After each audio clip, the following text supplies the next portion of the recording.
Welcome to Thoroughbred Golf Club. I'm head golf professional Chris Boysel, PGA, and we welcome you to one of our signature holes on our golf course, the number 14, the par 4 14th hole. We have a dogleg right par 4 here. From this tee, it's about 390 yards total length of the hole. As you see out here out on the hole, we have added new 150-yard quarter poles, so that gives me a pretty good depth as far as where I am to where I need to hit the ball.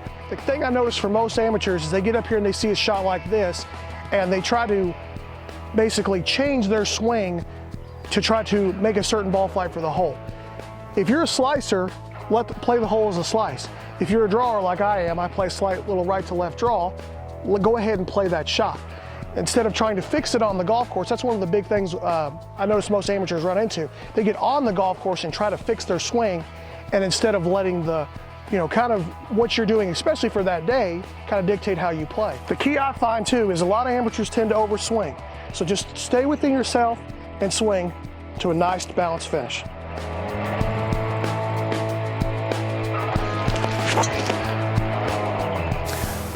All right, so I've actually hit a pretty good drive. I basically started my ball at the right center of the fairway, drew just a little bit, so I'm sitting here pretty much dead center fairway, left side of the hole. So I have 121, so what most amateurs do, they'll grab and go, okay, X club, I can hit 120 yards when I hit it perfect. So they'll try to hit that club. Well, the problem with that being is when you hit it perfect, okay?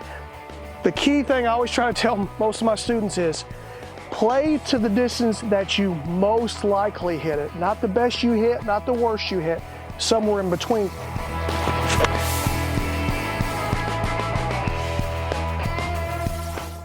All right, so hitting a little flush today, which is a good problem to have, but again, on this hole, with the front hole location, I actually hit the green and you went just a little bit over the green here.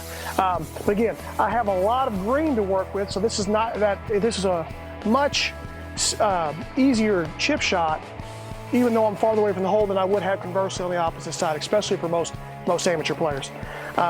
So another thing I notice the amateurs do in this situation is they have a lot of green to work with. I only have 2 paces of fringe to go over.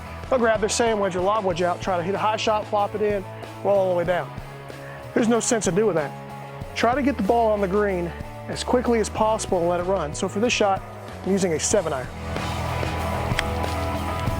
Pretty good chip here. About left myself with a pretty makeable putt here. Again, green slopes back to front, so I know all my putts are going to go toward the front of the green. Not too long a putt here, so I think sometimes the amateurs, on short putts, maybe give themselves a little too much break on putts of this break. I'm going to basically line up right edge of the cup, and again, I do the same thing when I putt.